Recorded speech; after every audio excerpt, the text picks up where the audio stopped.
Primeiramente, me pega a Bíblia, uma breve recordação. A gente está estudamos na semana passada o capítulo 2, estamos estudando a carta de Efésios. O grande tema dessa carta é o propósito eterno de Deus de estabelecer a sua igreja. É disso que Paulo está falando. No desenvolvimento desse tema a gente vai encontrando um monte de tema impressionantemente bom para a vida cristã e para a vida da igreja, né? A salvação é um dos assuntos que a gente aborda nessa epístola, nessa carta, né? Bem como também a quantidade de vezes que é citada a expressão, obrigado, quantidade de vezes que é citada a expressão em Cristo. Nós podemos com isso compreender qual é a nossa posição em Cristo Jesus, né? Qual é a nossa situação, né? Após a salvação, após encontrarmos Jesus, qual é a situação, qual é o nosso estado. Estamos em Cristo, e a gente viu também que essa preposição em Cristo, essa preposição, ela fala muito mais do que ela está falando de uma forma muito mais profunda do que a gente consegue compreender ou apreciar nesse texto. Além da nossa posição, essa expressão define, além de dizer que estamos em Cristo, né, ela define também uma união mística, insondável do crente com Jesus Cristo. Uma união que a gente não tem noção de toda a sua profundidade na vida humana, capaz de fazer uma mudança no decorrer de uma vida humana que nenhum remédio, nenhuma outra coisa que a gente possa experimentar pode fazer.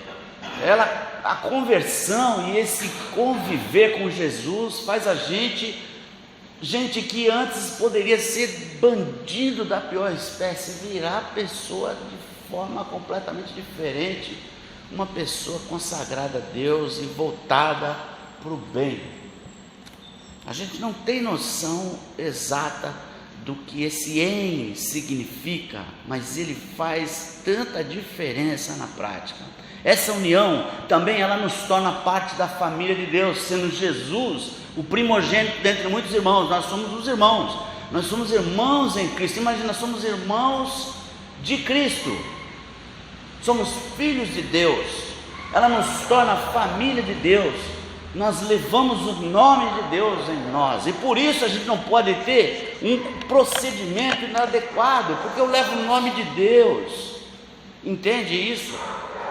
Eu tenho que me especializar para falar e para fazer as coisas certas sempre, porque eu levo o nome de Deus comigo. Então, outra coisa que a gente vê também é que toda a Trindade, isso está no capítulo 1, do versículo 3 ao 14 de Efésios, está falando do envolvimento de toda a Trindade na salvação, né? De Deus Pai, de Deus Filho e do Espírito Santo atuando, né, na nossa salvação. A vontade de Deus é que todos se salvem, primeiramente. Segundo, a redenção que Cristo promove, a redenção do pecado que Jesus promove. Depois, a garantia da nossa herança, é o selo do Espírito Santo na nossa vida. Ele vem habitar representando plenamente Deus na minha vida e na sua vida. Um Deus que antes não podia ver o pecado, mas agora, por consequência da obra, da pessoa de Jesus, Ele pode habitar em mim, e a sua vida agora passa a ser templo do Espírito Santo. A sua vida não, essas quatro paredes, é templo de Deus, porque Deus não habita em obras feitas pelas mãos humanas, às vezes Ele habita nas obras que foi Ele quem fez, em mim e você. Então isso aqui não é a casa de Deus, a casa de Deus é você, e sou eu. Percebe? Então isso é o livro de Efésios. Impressionante. O Paulo, ele não enxerga Jesus como a visão dos hebreus mais, dos judeus. ele muda o foco da visão. Antes ele enxergava, ele até perseguia a igreja. Os irmãos lembram disso? No começo do livro de Atos ele está perseguindo a igreja, né? Mas agora, quando Paulo está escrevendo, eu já falei, ele estava no fim da carreira, né? Provavelmente ele seria morto há alguns anos, talvez muito poucos, talvez nem anos mais tarde da escrita desse livro. Ele estava já prestes a se tornar mártir, né, da igreja. Provavelmente ele foi ou degolado ou comido por animais no Coliseu, né? Esse irmão que foi a razão que Deus colocou para que a igreja hoje chegasse até mim e a você, porque senão ela teria sido mais uma seita judaica, fariseus e os cristãos, se não fosse a atuação desse homem. Então aqui, esse livro é a coroa disso, onde ele está falando sobre a igreja, né? Onde ele está colocando o que é o ministério dele. O que a gente vai ler hoje é o capítulo 3 do livro de Efésios. Dá uma abridinha aí para a gente ler, irmão, tem aberto, que aí acompanha. Por esta causa eu, Paulo, sou o prisioneiro de Cristo Jesus, por amor de vós, gentios. Se é que tendes ouvido a respeito da dispensação da graça de Deus a mim, confiada para vós outros, pois segundo uma revelação me foi dado a conhecer o mistério, conforme escrevi há pouco resumidamente, pelo que, quando ledes, podeis compreender o meu discernimento do mistério de Cristo, o qual em outras gerações não foi dado a conhecer aos filhos dos homens, como agora foi revelado aos seus santos apóstolos e profetas no Espírito, a saber que os gentios são co-herdeiros, membros do mesmo corpo e coparticipantes da promessa em Cristo Jesus, por meio do Evangelho, do qual fui constituído ministro, conforme o dom da graça de Deus a mim concedida, segundo a força operante do seu poder. A mim, o menor de todos os santos, me foi dada esta graça de pregar aos gentios o Evangelho das insondáveis riquezas de Cristo e manifestar qual seja a dispensação do mistério, desde os séculos, oculto em Deus, que criou todas as coisas, para que, pela igreja, a multiforme sabedoria de Deus se torne conhecida, agora dos principados e potestades nos lugares celestiais, segundo o eterno propósito que estabeleceu em Cristo Jesus, nosso Senhor, pelo qual temos ousadia e acesso com confiança mediante a fé nele. Portanto, vos peço que não desfaleçais nas minhas tribulações por vós, pois nisso está a vossa glória. Por esta causa, me ponho de joelhos diante do Pai, de quem toma nome toda a família, tanto no céu como sobre a terra, para que, segundo a riqueza da sua glória, vos conceda que sejais fortalecidos com poder, mediante o seu Espírito no homem interior, e assim habite Cristo em vossos corações, pela fé, estando vós arraigados e alicerçados em amor, a fim de poderdes compreender com todos os santos qual é a largura, e o comprimento, e a altura, e a profundidade, e conhecer o amor de Cristo que excede todo entendimento, para que sejais tomados de toda a plenitude de Deus. Ora, aquele que é poderoso para fazer infinitamente mais de tudo quanto pedimos ou pensamos, conforme o seu poder que opera em nós, a Ele seja a glória na igreja e em Cristo Jesus, por todas as gerações, para todos sempre. Amém. O que nós percebemos aqui é que, nesse ponto, Paulo, ele apresenta e explica o seu papel. Qual é o meu papel? O meu papel é apresentar Deus aos gentios, é apresentar Jesus aos gentios, o Messias, que agora ele já enxerga não mais como o Messias que os judeus enxergavam, alguém que vinha para dominar como rei, comandando Israel, assim como Davi fez.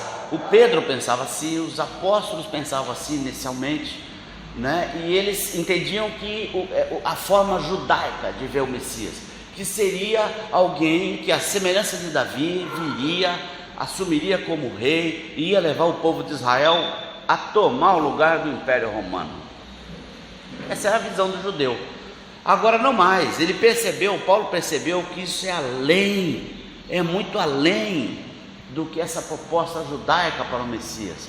E ele conseguiu então rever todos as escrituras do Antigo Testamento e conseguiu enxergar, entender. Por isso que ele fala que o mistério foi revelado para ele, agora ele tem que expandir isso. Não fosse Paulo, o cristianismo tinha morrido no início. É claro que é o Espírito de Deus por trás de Paulo, sem dúvida nenhuma, né? Mas não fosse a atuação do Paulo, quando ele no capítulo 15 de Atos, ele enfrenta os judaizantes na igreja de Antioquia, juntamente com Barnabé, ele enfrenta os judeus que se convertiam ao cristianismo e depois queriam impor a forma de comida, né, dos judeus, queriam impor circuncisão aos judeus. Quando aos gentios, aqueles gentios se convertiam, começaram a ser doutrinados a seguir as leis judaicas. E quando Paulo viu isso, ele prontamente barrou e levou o assunto aos apóstolos. Você pode ler depois 13, 14, 15 de Atos, ele está tratando disso. E essa briga foi feia, até que eles batem o martelo. De fato, não tem que se exigir circuncisão do gentio. Isso é um pacto de Deus com Abraão e seus descendentes, na promessa do Messias.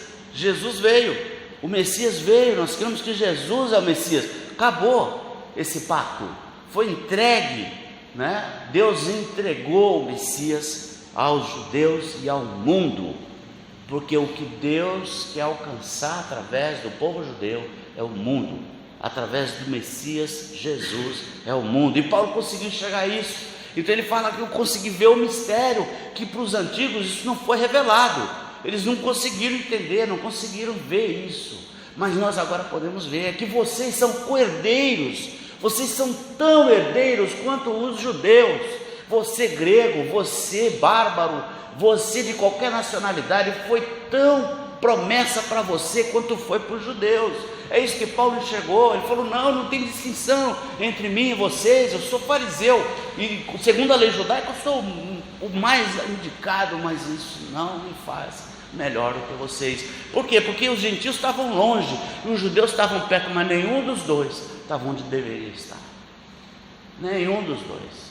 Estavam perto porque estavam perto das escrituras, mas não estavam onde deveriam estar. Então nós somos iguais, é isso que Paulo vai falar. Eu consegui ver o mistério. E os judeus e gentios, eles são usados somente como uma forma de explicação, né, da nossa inimizade pessoal, que Jesus quebra. Nossa inimizade social, onde eu sou melhor do que você. Estão vivendo os tempos de política, né? Onde eu sou melhor na sociedade do que você, onde você é melhor do que eu na sociedade, de raça, onde eu sou neguinho aqui e, né, sou inferiorizado, né, com os irmãos, com a minha esposa branquinha, com os irmãos mais branquinhos. Não sou. É justamente isso que Jesus vem dizer, que não. Entende isso? Nós somos iguais no corpo, independente de raça, de classe social, de homem e mulher. Opa, não, mulher não, uma mulher, eu sou homem, eu sou mais. Não, nós somos iguais, as escrituras falam isso. Diante de Deus nós não temos diferença. Eu não sou superior às mulheres. É bom que todos os homens enxerguem isso. Importante que todos os homens enxerguem isso. Isso é escritura, isso é Bíblia, isso é Jesus, o que Ele fez por nós.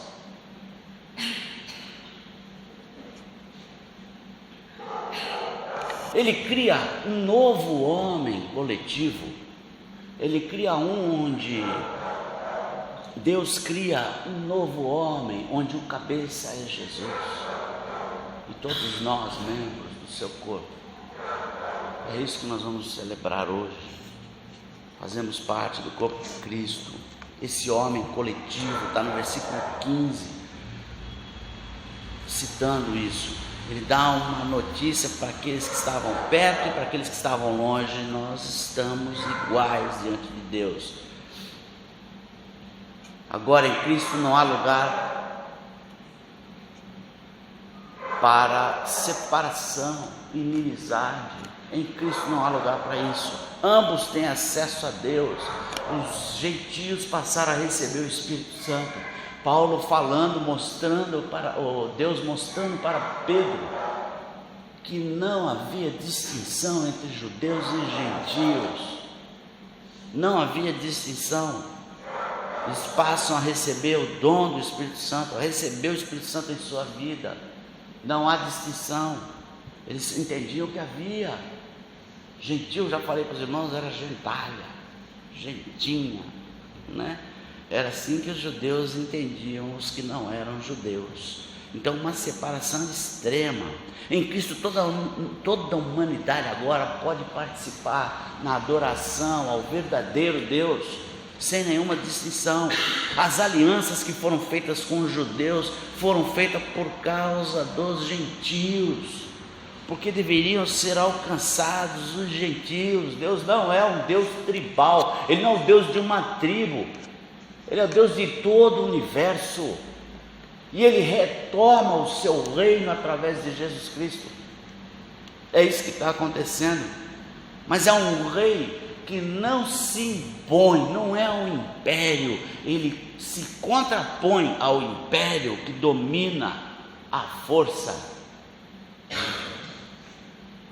Então as promessas de Deus também visavam os gentios, os cristãos agora da igreja de Éfeso. É isso que ele está falando.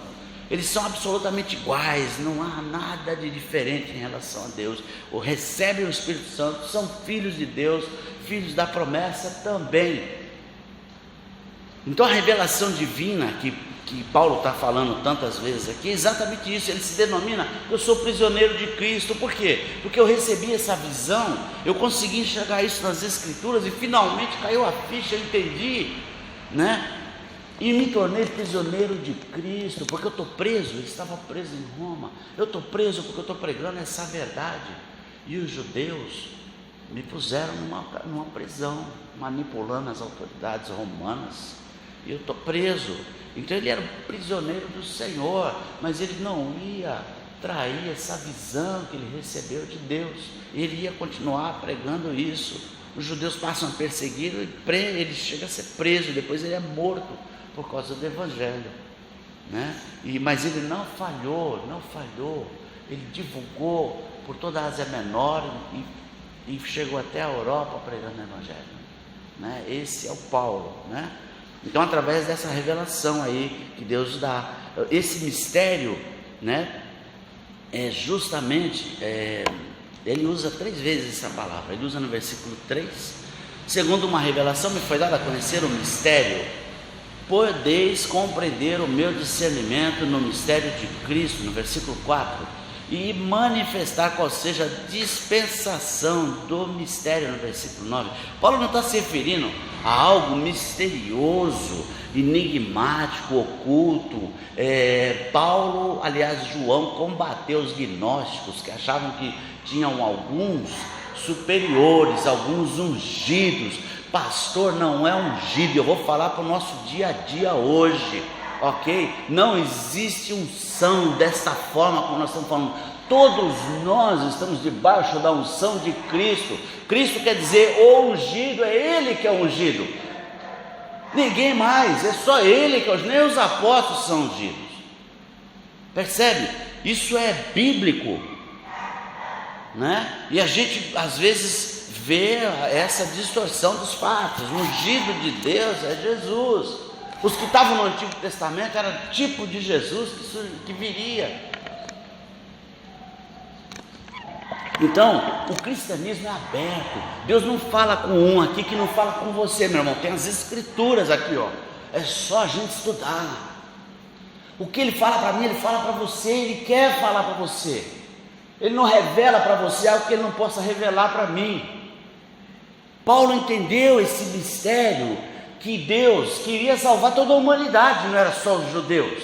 Eles não eram melhores do que os outros, seres humanos criados por Deus. Mas Deus escolheu um homem, um amigo, Abraão, amigo de Deus. Ele pegou esse amigo e falou: vou abençoar a tua descendência. E é na tua descendência que eu vou trazer o Messias, eu vou trazer o Cristo, filho de Davi, filho de José, filho de Maria.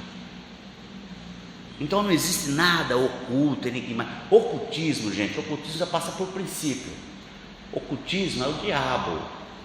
Oculto é o diabo. Ele está em oculto, porque ele quer enganar. Com Deus é transparência, é tudo aberto.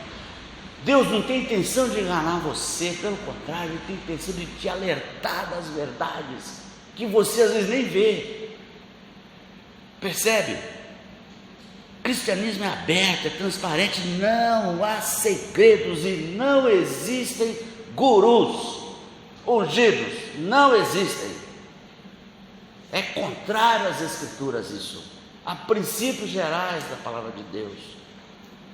Então o que estava oculto não é que era um segredo, é que a visão humana encoberta pelo pecado não conseguia enxergar. Tanto que Paulo, ele não tinha o Novo Testamento, ele é um dos que escreveu o Novo Testamento. Ele volta na onde? No Antigo Testamento. E ele estuda o Antigo Testamento e ele, opa, entendi.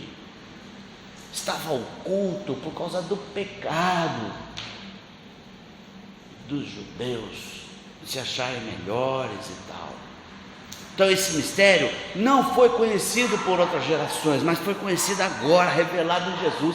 Quando ocorre a revelação plena, opa, aí a gente volta atrás, e os santos, os apóstolos e os profetas do momento do cristianismo passam a enxergar e a entender essa revelação plena que Deus completa agora, revelando Jesus aos homens. Eles estavam em oculto não porque era segredo, mas porque a gente não conseguia enxergar. É isso. Então, não tem um mistério único, era esse, que Deus ia salvar toda a humanidade em Cristo Jesus, que é o que Ele quer, o seu desejo. A gente não consegue ver a natureza radical do plano de Deus, porque a gente está no pecado. Então o povo de Deus, como a nação judaica, o povo de Deus passou a ser uma comunidade internacional, uma comunidade interracial, uma comunidade intersocial, uma comunidade que não tem distinção de ninguém com ninguém. Todos nós somos importantes para Deus e precisamos de salvação. No versículo 7, Paulo volta a tirar a atenção que atraiu sobre si mesmo, ele trouxe para o seu ministério, e agora ele volta a tirar e passa a focar no seu ofício. Ou seja, eu agora não tenho importância, mas aquilo que eu estou fazendo, que é pregar aos gentios, porque a igreja precisa permanecer. Paulo considera esse ministério um tremendo privilégio para ele, um dom da graça de Deus que foi concedida a ele, né? Então ele para de engrandecer a sua pessoa, porque ele está só explicando, e passa a engrandecer o seu ofício, que é necessário para mim e para você. A tradição diz que ele era baixinho, né? A tradição diz que o Paulo era um cara baixinho, e ele fala assim: eu sou o menor de todos os santos. Ele era baixinho mesmo, né? E ele engrandece a obra, a evangelização dos gentios. Ele fala: eu sou o menor de todos os santos, né? O que importa é o ministério que a gente está fazendo, é o serviço que nós estamos fazendo. Quando a gente recebe a revelação de Deus, também recebemos essa comissão. Quando você recebeu Jesus, automaticamente você recebeu essa mesma comissão do apóstolo Paulo. Você entendeu que Jesus salvou você, Você entendeu que Ele quer salvar os outros. Percebe isso? Automaticamente eu recebo a revelação, mas eu também recebo a comissão. Jesus dá aos discípulos lá em Mateus 28, Marcos 16 e Marcos, a grande comissão. Nós recebemos isso. A revelação e a comissão, eles estão indissoluvelmente ligados. Então não tem como eu ser cristão se eu não sou um evangelista. Você entende isso? Eu preciso falar de Jesus, ou então eu não entendi nada, sob a pena de faltar com a verdade de Deus. Sob essa pena de faltar com a verdade de Deus, porque essa verdade ela precisa ser manifesta, né? O Paulo fala ali que é pela igreja, eu e você, que a multiforme sabedoria de Deus, a multiforme se torna conhecida de todos e dos principados e potestades nos lugares celestiais. É por mim e por você, a igreja. E aí cabe para nós aqui uma pergunta: como é que está a sua vida? Não só na palavra, falando da palavra, mas como está a sua vida no dia a dia prático, como está a sua prática, porque é pela prática que Jesus tinha autoridade. Ele não era como os fariseus, ele tinha prática. E é isso que pesa nas pessoas que estão ao nosso redor. Você pode falar o quanto você quiser, mas se as suas obras não forem coerentes com aquilo que você fala, pode esquecer. Precisamos pregar o evangelho, falar de Jesus, a revelação maior, a revelação das Escrituras. Precisamos pregar o evangelho. Como é que está a sua família de sangue? Conhece Jesus? Você já falou de Jesus para eles? Você ama? Eu amo meus familiares, mas você não falou de Jesus para eles. O seu vizinho, seus vizinhos, não só, né? A gente tem um prédio. Como é que está o seu vizinho? Então, já ouviu falar de Jesus? Como é que está? Ou ele ouve falar dos crentes da televisão, né? É isso que ele ouve falar. Então ele tem uma torção completamente errada, ele é um cristão. Você precisa falar de Jesus. Como é que estão seus amigos no trabalho? Não é só pregar, viu, gente? Nós vamos precisar discipular eles. O que é discipular? Ensinar todas as coisas que Jesus ensinou. Pegar a Bíblia e estudar a Bíblia com eles. Percebe? Falar de Jesus, estudar a Bíblia, ensinando-os a guardar as coisas que Jesus ordenou. Pessoa evangelizada se torna nossa responsabilidade pessoal. Você precisa trazê-lo para a igreja. Perguntei para um irmão aqui da igreja, não vou falar o nome, mas perguntei para um irmão aqui da igreja o que ele tinha de desejo, né, para a igreja, de que ele gostaria, né? Eu gostaria que a igreja crescesse. Opa, beleza. A gente tem que pensar crescimento em sentido amplo, né? Mas eu sei do que ele estava falando, em crescimento em número e crescimento em qualidade de cristianismo, crescimento em conhecimento da palavra, amadurecimento das nossas ações, de como nós agimos. Tudo isso é importante, mas é importante o crescimento, sim. Então, meu irmão, é contigo mesmo, comigo mesmo, com cada um de nós, porque nós precisamos pregar o evangelho e trazer para a igreja para ouvir a palavra de Deus e aprender a palavra de Deus.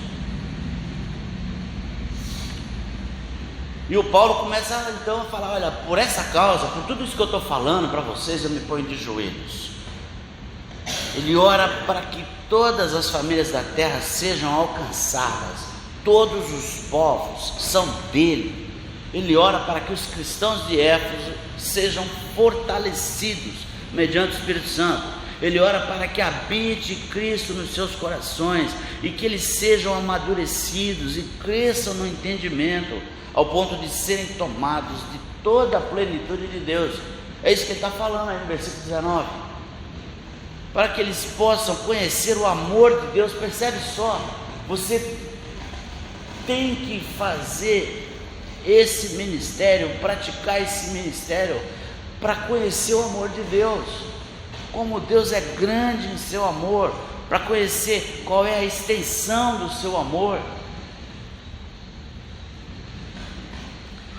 E saiba que Deus pode fazer infinitamente mais do que você pensa ou do que você pede para Ele. Ele pode fazer infinitamente mais. Paulo termina uma doxologia, um hino de louvor, e ele fala que esse louvor de glorificação a Deus pela sua obra de salvação da humanidade, ele começa a falar que esse Deus tremendo na igreja, em Cristo Jesus e por todas as gerações, seja adorado e louvado. É esse desejo de Paulo, e por isso ele parte para cima dos gentios, com toda a confiança na visão que Deus deu para ele.